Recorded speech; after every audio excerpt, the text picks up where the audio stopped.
Hello students, this is just a quick video on writing papers for this course. I recognize you have written papers before for other courses, but I've found in the past that we give students feedback after their first paper, and a lot of times we give almost every single student the same feedback, and I was thinking, why wait until then? Let's give you feedback in advance, and if you don't need it, great, but a lot of you, I'm guessing, could use this feedback and could use this help, so let's get started. So one of the number one pieces of advice I can give you when you write any paper for any course is develop a template.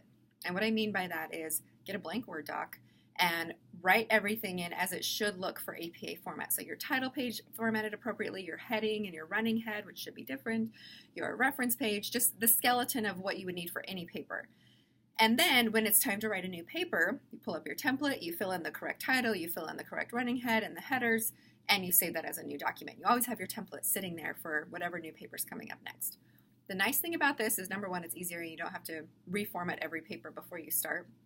But the other thing is, you submit that first paper that you used from your template, and you find that you actually had some incorrect APA format. Well, you can fix your template according to those errors that you made, and now your template is up to date. Or maybe you find that you get a lot of feedback about stop using contractions, no more can't or won't or don't, and I have such a bad habit of doing this. On my template, I'm going to write in red, stop using contractions, or do a Control F for apostrophe T, for instance, to catch all my contractions. So you can leave yourself little notes of your tendencies or your bad habits you're trying to break in your template as well, so that guides you for every single paper you write. So that's one of my tips and tricks that I wish I had learned earlier on in my academic career, but hopefully that helps you.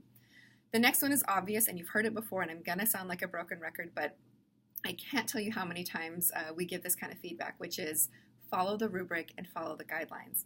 And you've heard it, and you're like, yeah, I know I'm going to, but to a T. So don't assume that you're answering the question because you've read your rubric once. Anytime I write a paper, I don't know how many times I read the rubric or the guidelines over and over. Oh, wow, I just kind of went off on a tangent, and I actually didn't answer the question that they were asking me about. I got excited about something else. This happens a lot, and it's really unfortunate because sometimes students will go into a lot of depth about something that is not in the guidelines, and it's beautifully written and it's really interesting, but you didn't meet the guidelines, and you actually used half a page to talk about something that you didn't need to talk about, and then you didn't have space to talk about what you were supposed to talk about.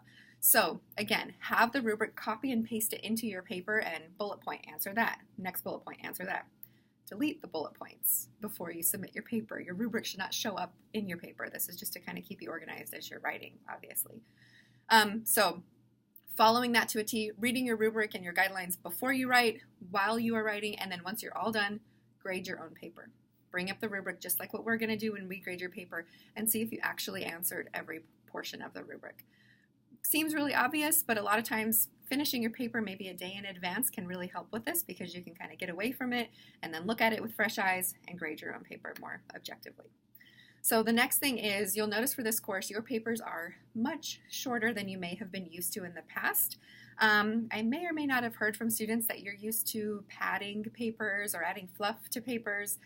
The days of padding and fluff are over. So these papers are short because we want you to be concise. We want you to meet the objectives and follow the guidelines, and that's it.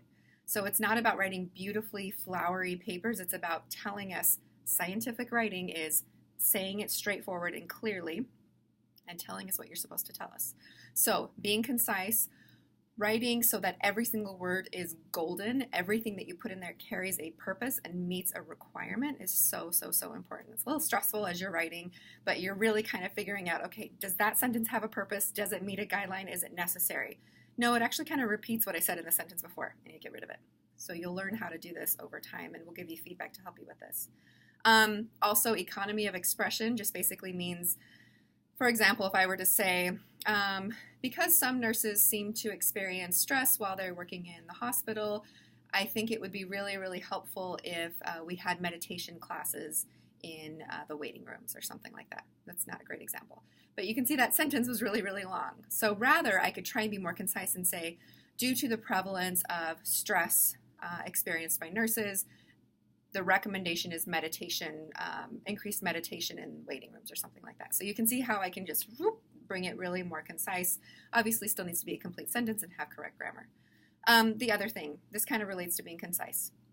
Avoid direct quotes. And I'm always tempted to say no direct quotes. I really don't like to see direct quotes. And this isn't because they're bad, it's just because it's not very scholarly, and it doesn't really show that you took the time to paraphrase something.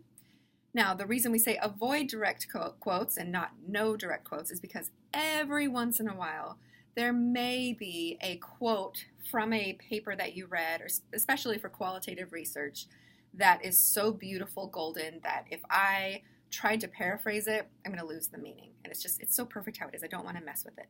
That doesn't happen very often. So if we see a direct quote, it should be cited appropriately with the page number in APA format. It should seem that golden. We should look at it and say, nope, you really couldn't have paraphrased that without losing the meaning. It's not a situation where, well, I'm not really sure how to paraphrase this. That means you just need to take some more time to figure out how to paraphrase it. Rather, a lot of times, like I said, for qualitative research, sometimes the direct quotes really are necessary. But otherwise, we really shouldn't be seeing a lot of direct quotes. The last thing is use of tables. So you may not be used to using tables. You may not have used these in previous papers. So if you think about the whole point of a table, basically, if you've read papers before, or like articles or journal articles or whatever, they'll say, so the results of our study showed that the average patient's blood pressure decreased. For more results, see Table 1. And you go to their table and you see all of this data. It's comprehensive. It's all of the results of their study.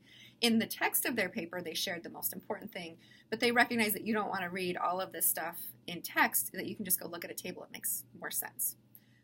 So for you all, make sure that you follow the guidelines of your paper in the body of your paper, that you answer each of those questions and you meet those objectives in the body of your paper.